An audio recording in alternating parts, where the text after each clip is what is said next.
Mesdames, Mesdemoiselles, Messieurs, bonjour. Chers frères et sœurs en islam, je vous adresse la plus noble des salutations, celle bénie par Allah et recommandée par le sceau des prophètes, le dernier des messagers, celui après qui il n'y a point d'autre prophète ni messager, le prophète Mohammed sallallahu alayhi wa sallam, en disant « Assalamu alaykum wa rahmatullahi wa barakatuh ». Le privilège nous est accordé depuis un bon moment d'organiser des émissions au débat lors d'événements spéciaux en islam tels que la fête de Ramadan, celle de l'immolation des bêtes, celle de la commémoration de la naissance de notre cher prophète, etc., etc.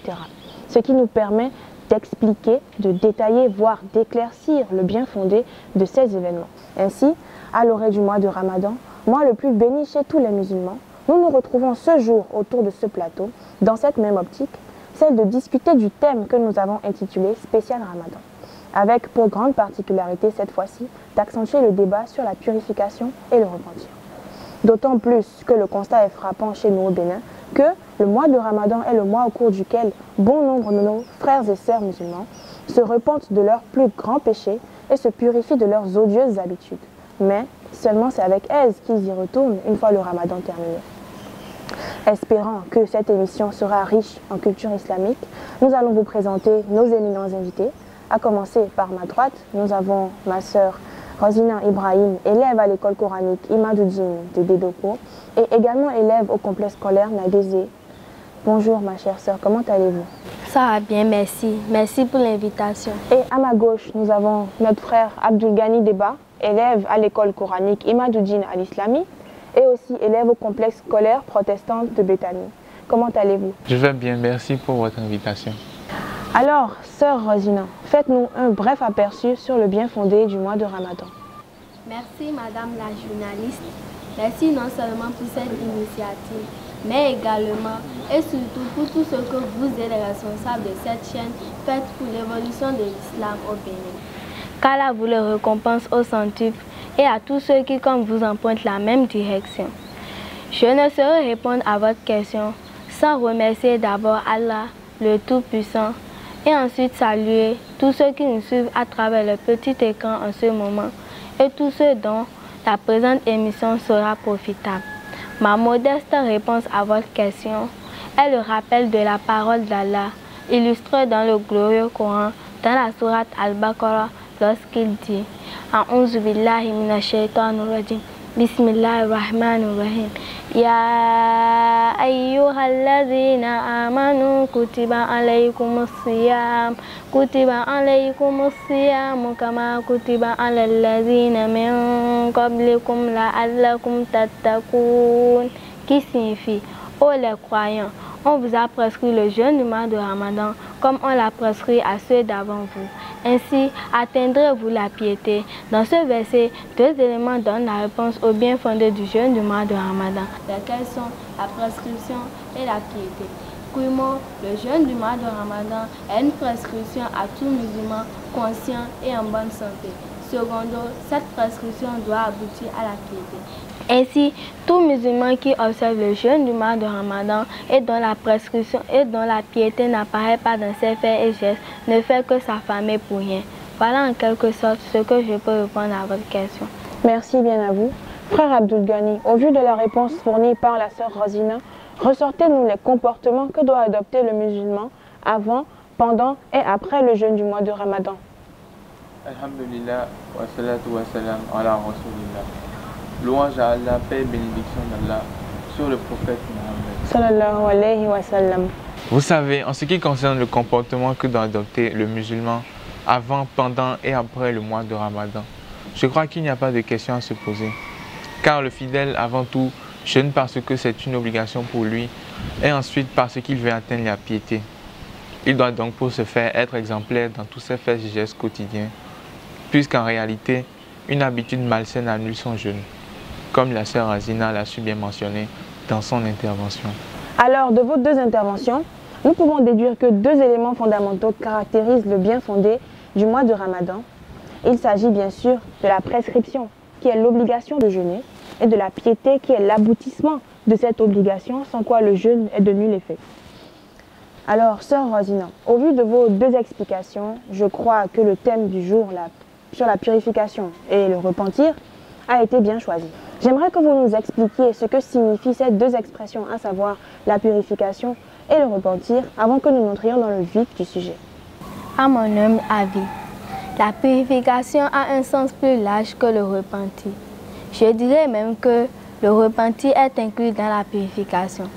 Étymologiquement, la purification est le fait de se débarrasser des souillures tant du corps que de l'âme, alors que le repentir est le regret d'une action faite et le serment de ne plus y revenir. Mais, dans le concept de l'islam, il existe deux sortes de purification, une interne et l'autre externe. Frère Abdul Ghani, vous venez d'entendre l'intervention de la sœur Rosina par rapport à la définition apportée à la purification et au repentir. J'aimerais savoir si à ce propos, vous avez quelque chose à y apporter. De façon claire, la purification interne dont elle a fait allusion consiste à purifier l'âme des péchés et comportements blâmables. Ceci en se repentant d'un repentir sincère, en vouant ses œuvres exclusivement à Allah et en se conformant aux règles de bonne conduite. Quant à la purification externe, elle consiste à se purifier de tout ce qui est reconnu comme souillure et de ce qui est à la base de toute impureté rituelle. La purification, dans ce cas précis, s'effectue en éliminant toute impureté des habits, du corps et des lieux de prière de celui qui s'apprête à l'accomplir.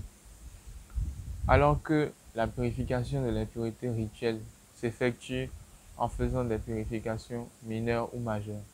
De là, au lieu de parler du repentir et de la purification, j'aurais aimé que nous parlions de la purification dans toute sa dimension, si vous n'y voyez aucune objection. Je reviendrai à vous tout à l'heure, car à ce propos, j'ai une question à poser à la sœur Rosina. Alors, sœur Rosina, restons dans le cadre de la précision faite par Abdul Ghani et dites-nous comment la purification est-elle déjà en elle-même le repentir. Comme je l'avais évoqué précédemment, et le frère Abdul Ghani l'a aussi mieux détaillé, le repentir n'est rien d'autre que la purification interne dont on a fait allusion. Il nous revient de tout ce qui précède d'aller au-delà de l'explication apportée à la purification, c'est-à-dire les étapes à suivre pour une bonne purification, qu'elle soit interne ou externe. Allez-y d'abord avec la purification interne. Retenons essentiellement qu'il revient au fidèle d'être sincère envers lui-même, car c'est de cette sincérité qu'il s'agit. Il reconnaît d'abord la faute qu'il a commise, il la regrette sincèrement, il implore le pardon d'Allah et il promet de ne plus jamais y retourner. Si nous observons très bien cette purification, nous constatons qu'elle est théoriquement facile à adopter, mais lors de la pratique, on se rend compte qu'elle est aussi difficile que l'on ne peut l'imaginer. Donc, le repentir, qui n'est rien d'autre que la purification interne, consiste à regretter ses actions, à implorer le pardon de Dieu et à se promettre de ne plus jamais commettre les mêmes erreurs. Frère Abdul Ghani, détaillez-nous les étapes à suivre pour une bonne purification externe. Avant de répondre à votre question, je pense que Rosina, dans son intervention, n'a pas abordé tous les compartiments du repentir. Les explications apportées concernent les étapes du repentir uniquement lorsque le péché est commis entre le fidèle et son créateur. Mais lorsque vous offensez votre prochain, il y a une étape importante qui s'y ajoute, sans quoi votre repentir n'est pas valide. Il s'agit d'avouer la faute au concerné et lui demander de vous pardonner. Exemple, vous déposez votre téléphone sur la table. Je le prends à votre insu. Vous le cherchez, vous ne le retrouvez pas et vous vous dites qu'il est sûrement perdu. Plus tard, je regrette mon acte, je reviens vous voir. J'implore votre pardon avant celui d'Allah. Ce n'est qu'en ce moment que je peux être sûr que mon repentir est valide. Revenons maintenant à votre question.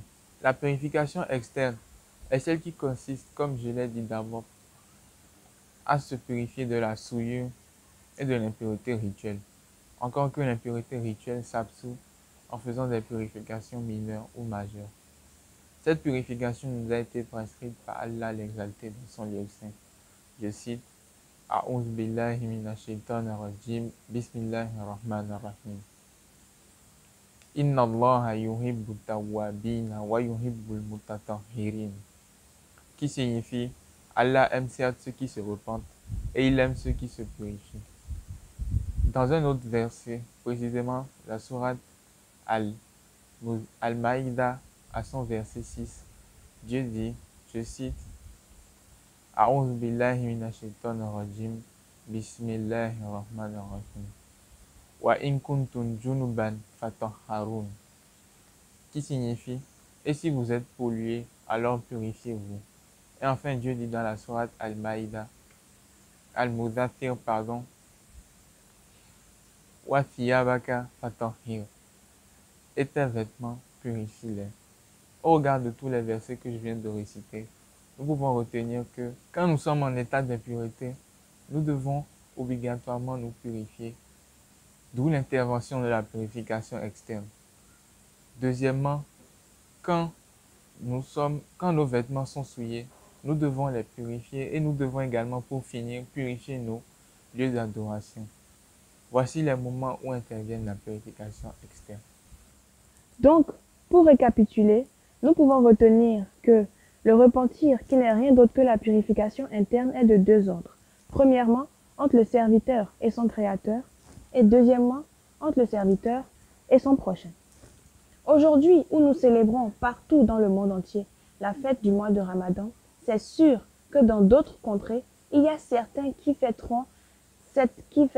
célébreront cette fête avec les interdits d'Allah. Que conseillez-vous à tout ce beau monde qui nous regarde et qui nourrit déjà de telles interventions? Ma parole s'adresse à la sœur Rosina. Effectivement, je tenais à aborder ce sujet et heureusement, vous venez de soulever le problème. Comment comprendre qu'on puisse pendant 30 jours durant se sacrifier à Allah, se priver de manger ou de boire, d'avoir des rapports intimes avec son conjoint, d'intensifier les actes d'adoration, de faire énormément du bien autour de soi afin de récolter des hasanats, de voir tous ses péchés passer, expier. Et au soir de ces 30 jours et nuits d'insomnie, on végète encore dans les péchés. Tout fidèle musulman qui célébrera cette fête avec les interdits d'Allah, qu'il sache que ces actes d'adoration sont vains et de nul effet, qu'il n'a aucun mérite autre que l'accumulation de péchés supplémentaires et qu'il lui aurait été vraiment préférable de ne vraiment pas jeûner durant ce mois. Ce dernier est semblable à une femme qui va au marché, achète des condiments pour préparer une bonne et succulente nourriture.